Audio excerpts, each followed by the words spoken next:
Hello, everybody, and welcome to Anyhow Anyway by Summer England. I'm your podcast host, Summer England, and we talk about all things bookish, cozy, smutty, chaotic, and all of that in between.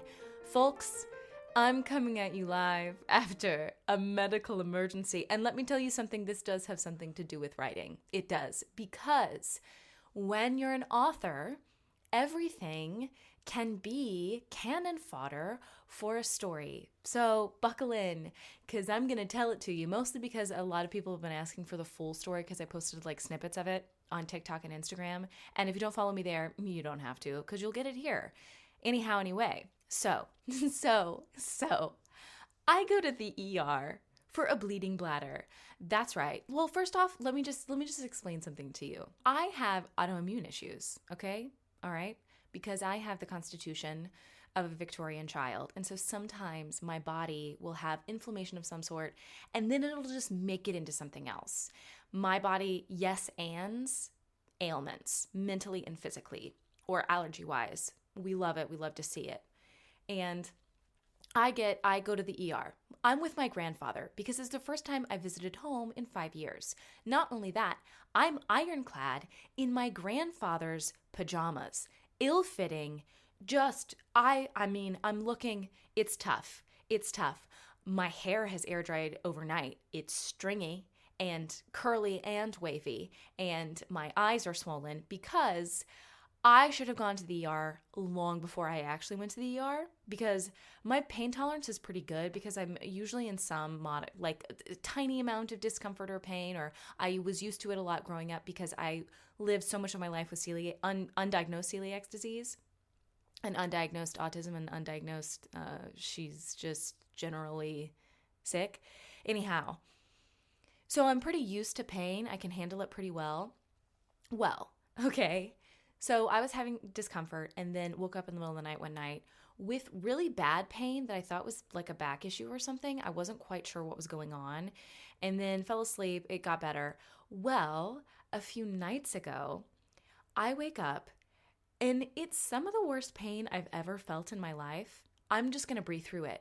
I don't even take pain medicine, okay? Because over my cold, dead body, am I going to do something that helps me in the moment?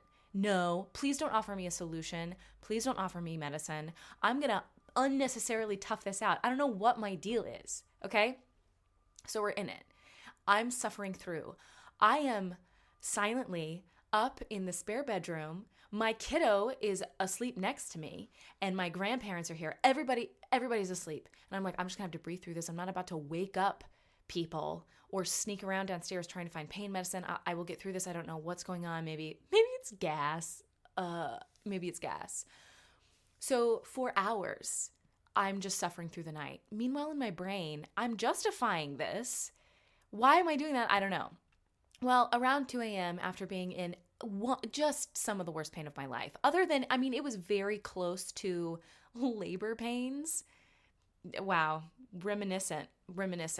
I wake up my grandfather, and I feel like a little kid again, because I would always get sick at his house because I lived in two separate households, and I would always get sick at his house. And so I woke him up. I go in there. I'm about to turn 29. I go in there and I'm like, hey, I don't feel so good. He said, oh, do you need anything? I said, I need to go to the hospital. And he bolts out of bed. He's freaking out. What's wrong? And I'm now like in comfort mode because I don't want him to worry, even though I'm hunched over, breathing through these spasms. I've convinced myself I have sepsis. I've convinced myself something is the matter. I have a kidney infection that's gone untreated for a nondescript period of time. We're done. It's over.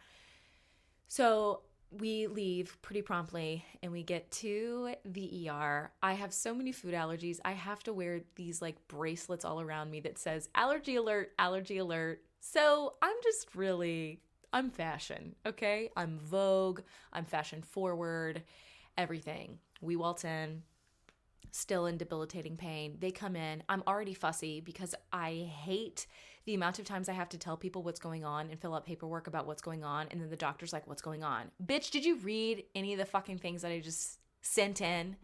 Why are you having me fill out this paperwork? Is it just because you're trying to busy me while I'm in pain? Is this tedious? Can somebody just quit saving face and tell me what's going on?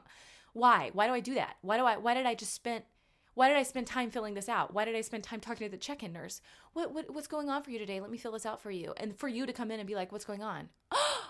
Did you not read what I wrote? Hey, teach, did you not read my essay yet? Come on. She comes in, I tell her. She says, okay, well, we're gonna take your blood and we're gonna take a urine sample. Great. Well, I can't wait to piss in a cup because I'm gonna be great at aiming as I'm in debilitating pain. Sure, let's do that. So do that. I'm peeing blood. I'm peeing blood. But it's fine because us writers know anything can be cannon fodder for a book. You know, at some point I'm gonna be able to write a character who's having debilitating pain and is pissing blood, and I'm gonna be able to really give you a bug's eye view of what that is. So I do that. The nurse comes in and she flicks my arm because classically, I guess that's what you do to find a vein. She says, we're going to have no issue. I said, people always say that. There's a lot of issue with finding veins. Also, I'm dehydrated right now because I've been pissing blood and I'm in a lot of pain. So just so you know. And I get kind of faint when people are taking my blood and then they have to root around in my arm and I can feel it happening.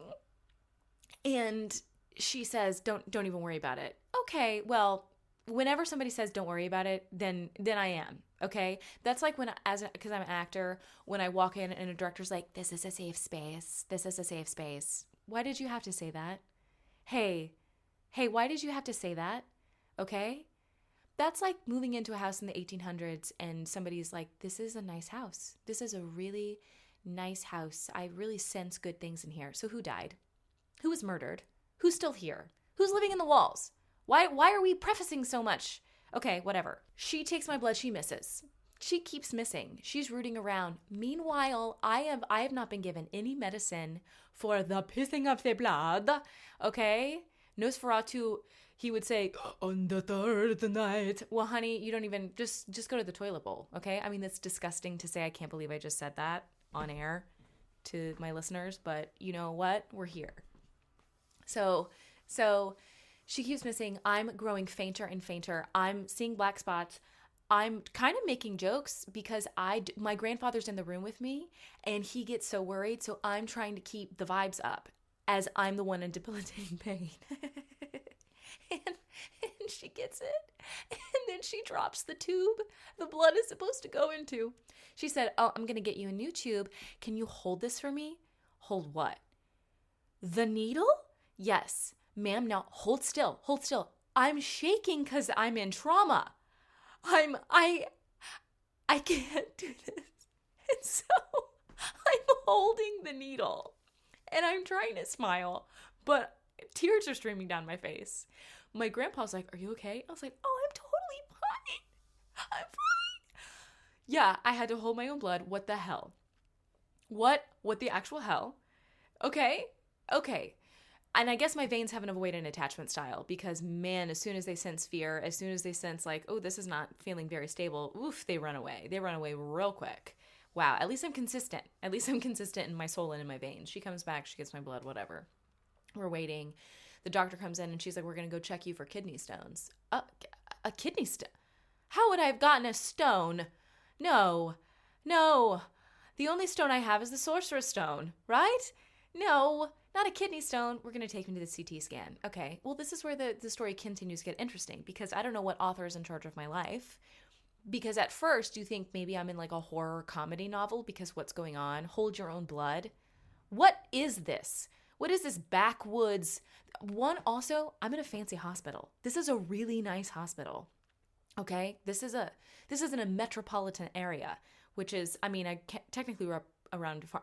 That's neither here nor there. The point of it is that it was a nice hospital. Hold my own needle in my arm. What would happen if I moved left or right? Whatever. Medical transporter comes in. A wheelchair comes in. I sit down and I'm curious of why I was like, is this a requirement? And he was like, well, you know, some people think that they're doing better than they think that they are, and then they fall over. I start laughing. He hasn't put the flaps down where my feet are supposed to go, so I'm kicking my little feet. Still in pain. I've not been given anything yet. Okay, reminding you I'm ironclad in my grandfather's pajamas. All right? It is, oh my God. Glasses pushed up. It's just whatever. Well, my way of dealing with pain, of dealing with being scared is to tell jokes or to whatever. So we take a corner really fast and I say, "Wow, I feel like I'm in Mario Kart." First mistake. This man starts laughing. Uh-oh. Then he says, "What are you doing around these parts at 3 a.m. in the morning?" "Well, I'm pissing blood." So, funny, funny, funny. We chat. We go to the CT scan room, okay? Well, the CT scan machine and we have sexual tension, okay? It's like a sentient object thing because I get there. I'm starting to giggle anyways because I think I've never had one of these before and I'm delirious and I just had to hold my own needle in my own arm. And so I get there and they're like, "Ma'am, put your hands above your head." Okay. All right. So we go in. I can't stop giggling. A disembodied deep voice says, "England, breathe." Okay. Can do. So I take a breath. He says it again. "England, hold your breath." Oh, okay. I don't know. I don't know who's saying these words. I'm giggling so much. I can't help it. Just a nightmare of a patient. A nightmare of a patient, okay? So smut has ruined my brain for that. And then I go out, I get back in my wheelchair. Another guy's being carted in. He's flanked by not one, nay, 2 armed cops. And I wave at this man because are we in Mafia Smut? Who are you? What else am I supposed to do? We're the only ones in this hallway at 3 a.m. in the morning. That gets really weird. Okay, well, on my way back to my room, this medical transporter, he's repping he's divorced. And then he says, "My wife stepped out on our marriage and now she's pregnant with her best friend's husband's baby." I say, "Busy girl." I say that. We finally get back to the room. I hobble up onto the bed because, again, debilitating pain. And it's tough. And then he is like, "Can I leave the door open?" Sure, whatever. I'm talking to my grandfather. And then this man rushes back in and says, I know this is so unprofessional, but here's my number. Are you actually for real right now? My grandfather's in the corner blinking. I'm like, what? I'm sorry, sir. My heart lies elsewhere. Doesn't matter that I said that. Doesn't matter. I think I could have said anything. I think I could have been like, you should listen to the podcast episode where I had the book club guy on because I said book club guy. Excellent. It doesn't matter. He leaves his card with me. And then he's still in earshot because he leaves the door open. My grandfather goes, "That guy was really weird." Papa. Okay. So at the end of the day, we find out I have a bleeding bladder. I have a thing called hemorrhaging cystitis. And apparently having celiac disease is comorbid with a bunch of different inflammatory issues. And so, I just have a really lovely time set out for me. And I, on paper, am really the most annoying, pointless person there is. Because one, my real name is Summer England. Okay, first offense. What do you mean? Your name is Summer in, because my middle name's Nicole. Summer in England? Are we actually for real right now? What's wrong with you? I'm a social media influencer where I turn on my camera and then I just sort of talk unmasked like I'm constantly having a panic attack at the camera because there's not somebody in front of me to sort of like filter out my just raw emotions of how my thoughts are processing. And so, oh my God, that's me. I wear hobbit clothes. I look like a trad wife. I do. I look like a trad wife, but I can't make bread because when I touch anything with actual real flour in it, I break out into a rash. And then if I have any type of like slight inflammation in my body attacks it. I never get normal sick. I'm always like debilitatingly ill. Okay, well, whoever signs up for a life with me, whether friendship or romantic, I am just a personality hire because at some point I'm really going to put that sickness and health to the test. But I promise I'll make you laugh. Now, this all comes down to anything can be a story. It really can. I'm just convinced because I, as an author, thought to myself after that experience, well, now I know what it feels like to be in some of the worst, most torturous pain of my life and have your organs spasming and to make it out on the other side. Now I know that. And now I also know a good concept for a story might be like a stranger than fiction situation where we're following a main character and there's a romance author who just keeps putting her into like really shitty meet cutes that aren't cute at all. And when she's entirely disinterested in meeting anybody or anything, and then just having her say really terrible one-liners like, oh, busy girl, to a man who just told me his wife stepped out on their marriage and had a baby with her best friend's husband, which felt like, hey, this is my third cousin thrice removed, doesn't matter. Now, when I landed in my destination, because I flew the same day, so I'm up all night, I get an hour of sleep, I hop on a plane because I'm going home. I'm going home, it doesn't matter. The issue with bladders bleeding is that when you're sedentary, it's worse. And so I was spasming a bit on the plane. If you are a longtime listener, a longtime follower, you know I already have flight anxiety. And so I was really in a bad place up there in the air, and there were people beside me sort of looking back at me because I was doing that sort of like hunched over, rubbing my eyes, rubbing my temple, like I really was going through something, but trying to smile and give them, I'm fine. Nobody look at me, please God, nobody look at me. Meanwhile, my kid is snoring on my lap. He doesn't have a care in the world. All I'm thinking to myself is this engine is really close to us. If it blows up and I hit this bladder and I'm on no sleep, I'm doing really bad. Well, we land. I'm driving home and I'm just trying to change lanes.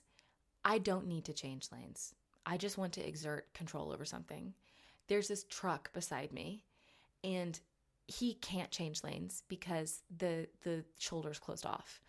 And I flip this guy off so hard and evil-like. And I look over and it is this burly man and he looks devastatingly confused of what he did wrong. And then I am trying to say to him, my bad, I'm sorry. But I'm sorry that you were the victim of me taking out my anger. So I don't know why I told you that story, but I'm not perfect. I'm not perfect. On paper, I'm definitely not perfect. And in life, more so. But anything can make it into a story. Which brings me into the writing part of this podcast. So this last week, I've been working on outlines because I have an editing team and they want an idea for a book. So I outlined for the first time in my long writing career of 2 years. Usually I don't do that. I do what's called the 5-sentence method by Rebecca Thorne, which is basically like, hey, at the 5% mark, this is what you should be doing. At the 25% mark, this is what you should be doing. And that has always really worked for me because I don't like to plot everything out because it takes away the sense of discovery, and I don't do the bullet points or play-by-play. And so when my editing team asked for an outline, I said, is there a format of an outline that you need? They said, no, just give us an outline. Okay. So I did an outline for the first time, and I wanted to make sure I was doing an outline that made sense to my brain, because if I did bullet points, I wasn't going to be able to do anything. Also, I was making up these stories on the spot. Sort of. Well, one of them I had been noodling on and had a lot of help with, because Book Cup, oh my God, I can't say the name. I'm going to blame it on all of the medicine I'm on right now. And my book club guy, we're going to have to give him a different moniker because I can't say it. What's wrong with me? I can't say it. My lover. I can't say that either. That's embarrassing for all parties involved. I hate myself. Okay. Anyhow, book club guy helped me with the first outline. And so this first outline is sort of its own experience, because a lot of you have asked me, how do you build an outline? And I've never been able to tell you anything at all before because I don't do them. I don't like doing them, but I did them this time and I actually really enjoyed it. And I think that I found something that works at least for me, and it might not work for you all at all, but I'm going to share it with you. So my first outline is for a Wild West fantasy meets the Mummy inspired romance situation, okay? And I had help, meaning I kind of had a beta reader or somebody to volley ideas off of, or somebody to just give me some base ideas, and then I can sort of synthesize them and then put them into a story. And that was so helpful to have someone. And I mean, I got lucky because I think sometimes when I know some people who have like writing partners, or they kind of use their partner to to bounce ideas off of and get their partner's feedback. I got really lucky because my partner and I have worked together before in acting, and so his idea of storytelling and my idea of storytelling are often similar but different in good ways. And so when I gave him the concept, he was shooting out ideas and I was just writing them down. I was writing them down because I was like, yes, this is good, because this is sort of like getting a reader's point of view and also giving me like some type of foundation or some type of information, so I'm not feeling like I'm world building all by myself. So if you have a friend or a writing buddy or somebody that likes the same books as you, or maybe has a different take, and you have like a kernel of an idea, that helped me so much. That helped me so much to have. I've never had that experience before. Writing is inherently solitary in a lot of ways, but this was the first time that I was ever able to do that with anybody, and it made it so much more fun. Also, my like 6 cups of coffee and not eating a lot the last few days are catching up with me right now, and I can actively feel myself talking quicker than normal. Or maybe this is just my normal pace and I'm just sort of like disassociating and seeing my body away from myself.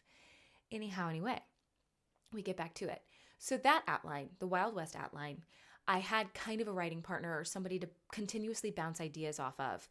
And that made that process so fun. And my outline was almost read like a consolidated version of the book, which sounds dumb, but it was very narrative. It wasn't like, and this happens, and here's the basics. It was a 5,000 page overarching summary with narrative things here and there, and also leaving some things to the imagination because I wanted it to be a fun read for my editors. So I still wanted there to be an element of surprise, an element of, oh, that's what happens, so that they could get a sense of how I want the story to feel to the reader and not just how it's going to be or be set up. And that was actually really useful for me as an author too, because when I wrote my first book, The Impossible Garden of Clara Thorne, available for pre-order in US, Canada, and the UK, links are in my show notes. When I wrote that, I did the 5-sentence method, but there was a lot of overarching themes that I could have parsed out beforehand that would have just made the process a little bit more efficient, so that when I got to edits, it could have been more polishing instead of like some restructuring, just because it is a debut. So I'm letting myself, that is a debut, obviously. But if I had done something similar of kind of doing an overarching, here's kind of what the emotional arc is going to be, and here's what the plot arc is going to be, then I think that it would have just made the writing process a little bit more efficient, and then the editing process a little bit more efficient. Now, this could all go to shit. And if they pick one of these outlines that I did that process with, I could get to the edits and still I have even more restructures or more edits than I did for the first book, and then all of this is nil. All of this is nil for you. But I feel good about it right now. So the Wild West fantasy outline was so much fun to write, and I think that that's the key for me. And what I would suggest for people who want to outline, who need an outline, who don't want to just write by the seat of their pants, which is called a pantser in the industry, if you will, is letting yourself write an outline that is fun to read, and having it have an authorial voice and bouncing ideas off of somebody. And honestly, I'm so bad about asking people for help, or I don't want to, it's not even necessarily that I feel like a burden. It just isn't my first go-to. But with my partner, we talk about books, we make up stories all the time with each other. And so I didn't feel bad about being like, okay, read this. Read this. Also, you had a hand in it. So read it. So read it so you can find where your quotes are. And that was really fun. So anyways, get a friend, get a partner, get a writing buddy who can do that for you and with you, because it's so much fun. It's so much fun. And I would love to be that for somebody as well. So, okay, I'm shameless plugging myself as here are some ideas. I love giving people ideas. Are you kidding me? One of my favorite things in the world is like, okay, here's my basis of a vibe. All right, let's go to the writer's room. Let's edit this. Let's yes and each other. Let's improv right now, right here, right now. Okay? So that was the first outline. The second outline, I entirely made up. Okay? And it is sort of like a companion situation to my first novel, meaning it's not necessarily a sequel. We're following different people. Well, I did not have even a kernel of an idea for it. Let me just tell you that. My heart was in the Wild West fantasy. And so when I set out to write this outline, I was kind of intimidated because it was also my first experience in working with an editing team. And I know that this is not uncommon for your editing team after you've already had other title acquired. They get to know your writing and then they're like, great, we just want something from you. Here's your prompt. Okay, I can do that. Yeah, I can do that. So I made it up. It took me a lot longer to write that one, even though my Wild West fantasy, I built the world. I had to do all of the characters from scratch, but I had a partner in that one and I was really excited about the idea. Whereas this one, I've already built the world. It's there and I know some of the characters already, but I just needed to find something that I wanted to write about. And it took me a lot longer because for a bit I was trying to figure out what the best thing to write would be and what made the most sense instead of what I want to write. When I finally just let myself do what I wanted or what would be fun to read for me is when I was able to come up with an idea and my writer's block or whatever went away because I was like, oh, I'm just going to write what I want to write. What it would be fun for me to read. I'll just think of that first because I think that I also need to remember to trust my instincts as a reader because I think the best writers are avid readers and any reader could become a writer, especially if you're ingesting stories in a way of not just blanket digesting the story, but understanding the logistics. And when you finish a book, what made the book good to you or what didn't work? And when your brain is in that mode of not only considering how it made you feel, but considering the overarching logistics, you've already started one of the most important parts of the writing process, which is just self-awareness of how you are, how you feel, how you're functioning in the world of stories, reading, writing. And so I just needed to remind myself to trust myself as a reader of what I would want to read. So I went on a walk and I listened to music and just let myself think and muddle around and come up with names. And I found it. And I did that outline similar to the way that I did the Wild West. That one was more solitary though. And I had a lot of fun. I did another one where it was a narrative structure where it wasn't bullet points. It reads like a book a little bit. And we'll see how it goes. So they're sent in and I guess my editors will tell me which one they want me to write. So I eagerly await how that's going to go. I will keep you updated, per usual. So those are my life updates. Those are my writing things, all things writing. Now, on to the segment that I've forgotten about for the last few weeks because I've had guests on, and then also I just forgot to write it down in my magical notebook full of just miscellaneous notes of things that I should talk about on the podcast. This week in children's literature. Ding, ding, ding. I love children's literature. Okay, I think it's some of the purest form of storytelling. I want so badly to co-write a children's book with somebody and illustrate it as well. I would love to illustrate a children's story. Okay, honestly, why haven't I done that already? Okay, I want to do that. Manifesting, I want to do that. But I do want to co-write it. I don't want to write it by myself. Great. So for this week, we have One Day on Our Blue Planet by Ella Bailey. Now, I found this at the library yesterday, actually.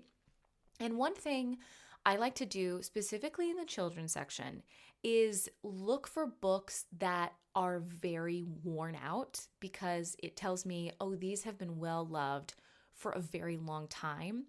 And that was my only goal yesterday when I went in, was to find the books that had the most worn spines. Like the plastic covering on it is wearing away, it's chipping away. We are seeing it disintegrate in real time. And this one was one of those books. And it's a series of books, and they have like one day on our blue planet in the savannah, and one day on our blue planet in the ocean. And we got the ocean one. And it was just a really beautiful, cozy, calming book. My kiddo loved it. My kiddo's such an anything oceans fan, and he adored it. We had a great time. He said, "Oh man, that was a little bit short." And it was just so sweet. I don't know. I'm a mom, so I love my kid to death. And we just had a great time reading it. It was also one of those, because I've noticed a recurring theme in ocean-based literature is really driving home, guys, our oceans are being polluted. And yes, don't pollute the oceans. Absolutely, 100%. Sometimes it is nice to just have a book about ocean creatures for kids that doesn't have some random 7-year-old all of a sudden monologuing about some scientific exploration that proves something about plastics and microplastics. My 6-year-old is really not going to care about that. I think the easier way to get him to care about it would just to be fostering a love of the ocean and all of the creatures that live inside of it, instead of this really plot convenient situation where the 7-year-old who is saying microplastics, and I know that they don't know that word. I know that they don't. Maybe they do, maybe yours does. Maybe I'm wrong, but it was kind of really nice. And I mean, I'm not out here being anti ecology, whatever. Look, I'm not doing that. But sometimes in children's literature, in more like recently acquired titles, it has like an overarching, really intense kind of current political take or what have you. And are they important? Absolutely. I'm excited for a different type, because just like us, sometimes I want to read a nonfiction title that's really going to get to the crux of an issue and have a take. And other times I just want a story. I want a story, and from that very specific story, I get to decide what my takeaway is.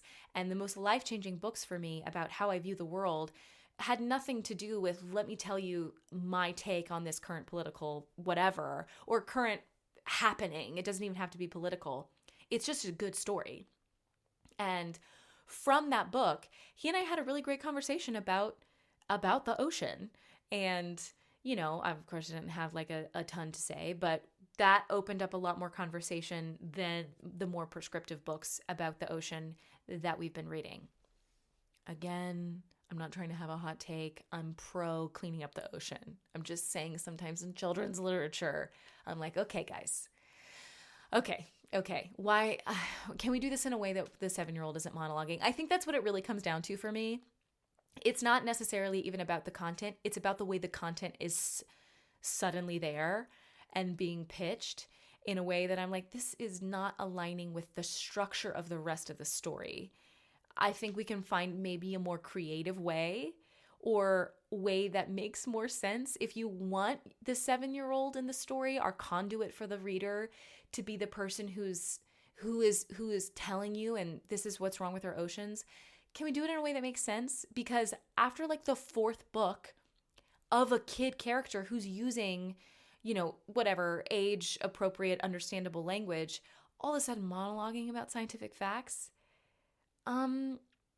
that doesn't make any sense to me. My autism this doesn't make, who let this, no.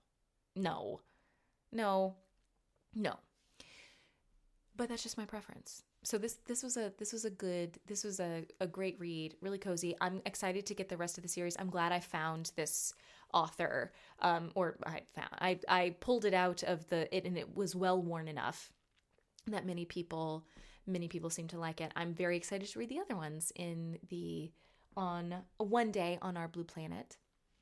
Now, in the updates that don't matter, which is the things that have to do with me, I'm going on a road trip tomorrow up to New York, not the city, out somewhere else. And it's just a cozy writer's retreat over the weekend, and I'm going to write, and I'm going to be there with my partner, and I'm sure that we'll come up with a bunch of different stories, and I'm just very excited. I'm so excited. It's over my birthday weekend, woohoo, turning the big 29. I know, guys, you do not have to send me birthday presents. You don't. You actually don't. Don't look up my address. What I'm reading, writing, listening to. What I have read. Okay, I have finished Hemlock and Silver, which is by T. Kingfisher, and I listened to it on audiobook. 10 out of 10 recommend. Obviously, it's Kingfisher. Come on. I thought that was such a lovely little read. It's a dark retelling of Snow White, and our main character is so likable, and I love T. Kingfisher because a lot of her main characters are in their mid-30s, and they just are like, what? They're just so sensible. I really love that. And it's such a refreshing divergence from, because I do like reading YA, but one of my issues in reading YA is these teenagers are dumb as shit. You guys are dumb as shit. And I know that I was dumb as shit as a teenager too, but I think I had just enough trauma and common sense or whatever, just the way that I was raised, that if I found out I had magical powers and there was a war coming, I think I would be making smarter decisions. Maybe I'm overestimating myself, but I do think that I would have figured that out. Anyhow, love that. Finished One Yellow Eye by Leigh Radford. We will do a more in-depth review of that at another time when we kind of do like a collection of fall reads with the book club guy. That was very fun. Now, this is going to take me into a rating rant really quickly, is that I would rate this book a 3.5. Now, some people hear a 3.5 and then think it's not a good book. I am so sick of ratings. Honestly, I wish we would just take it away, even though I do them, because I think Goodreads has ruined everything. Because half the people sometimes won't read a book if it's not 4 stars. And so suddenly we're just giving 4 stars and 5 stars out unnecessarily. And ratings are such they're so personal, because a 3.5 to me, that's a good read. I would recommend that. Sometimes a book at a 2.75 is still a read that I would recommend. Okay? Only in like the 1-star territory are we getting into, I finished it and I shouldn't have. But in the 3s, that book is doing exactly what it said it did. We're probably just missing some execution points. Or that book did exactly what it said that it did, and I have no notes on it. It's just like, I'm not going to give it. 4-star is a really excellent book. 5-star, it changed my life. I'm not going to just give those out. Okay? But sometimes people go on Goodreads and they'll see a book and think, oh, it's a 3.5. I'm not going to read it. Okay, what? Read the damn book. Did you want to read it? Don't consider ratings, because people give out whatever all the time. It just makes me fussy. Also, I think it makes me fussy because my favorite book of all time has I think it's like a 3.4 or 3.5. Like 70,000 plus reviews and ratings. But I'll suggest it sometimes and people will look it up on Goodreads and they'll be like, oh, it's only a 3.5. Bitch, that's good. What are we talking about right now? What are we actually talking about right now? You make me so mad. Okay, you're giving off the vibe right now of the people who wear strappy heels on the red carpet and their pinky toes out. I'm going to throw your shoe at you. It makes me unnecessarily irate, and I realize that is misplaced anger. From where, I don't know. Anyhow, I finished One Yellow Eye, and my rating is in the middle, but that doesn't mean it's not good. Okay? And then I'm also reading Of Mages and Makers, which is an advanced reader's copy. It's by an author called Rel Carroll, and she and I know each other in real life. We are in writing club together, and I've really enjoyed the book. It is a gas lamp fantasy romance, and I will put the pre-order link in the show notes.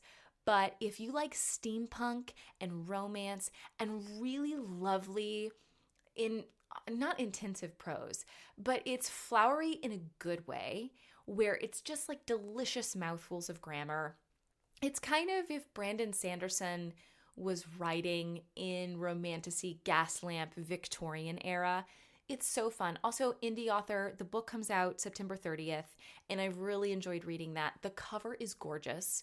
So if you want to support indie authors, if you want a gas lamp fantasy romance, hello, who wouldn't, with steampunk vibes, that's actually good steampunk, okay? Because I've not had good steampunk content since Van Helsing, the cinematic masterpiece that's Van Helsing, and I will defend the CGI until the day I die. Just some things I'm unnecessarily evangelical about. Van Helsing is one of them. But steampunk was really good in that movie. You can have a lot of different takes on a lot of different things about it. But the steampunk content, the costumes, all of that, fantastic, fantastic shit. So, highly recommend. When I'm writing, I'm in my outlines, baby. I'm in my outlines mode. I'm also in copy edits for The Impossible Garden of Clara Thorne. Woohoo, woohoo, woohoo. Our copies are going to be going out soon. Advanced reader copies of that book and NetGalleys, okay? I'm ASMRing things. So, just so you know. Finally, what I'm listening to Sword Heart by T. Kingfisher, audiobook mode, and I'll be reading that. I'll be listening to that on my big ol' road trip, wherein my cruise control doesn't work and I'm sure my foot is going to cramp and whatever. So that's it for the episode today. I should be a good podcast host and tell you to like and subscribe. No, rate and review something for podcasts. Can you leave a comment and then give a 5-star, download the episode. It helps. It does, I think. And also, I'm going to Ireland twice next year, and you're invited to both. One is in August, and one is in October. The October one just launched. It is a cozy autumn in Ireland with summer England. I know. This goes back to most annoying person on paper. But we're doing knitting. We're doing a knit lover's guide to Dublin, where we're going all over Dublin to different fiber art stores and having a cozy autumnal time. So come on. And we're doing cozy fantasy and ADHD and writing workshops and setting up your cozy writing routine, etc., etc. The autumn in Ireland one, we're doing a book lover's guide to Dublin. There's only 4 spots left on that trip, which is why we opened another trip in the fall. There's only one booking so far for the fall. It is a long way away, but snag your spot because there is an early bird discount of $200 for the first 10 spots. So snag it. I'll put this all in the show notes. Anyhow, thank you for listening. I hope you have a cozy, good time. So stay bookish, stay cozy. Bye.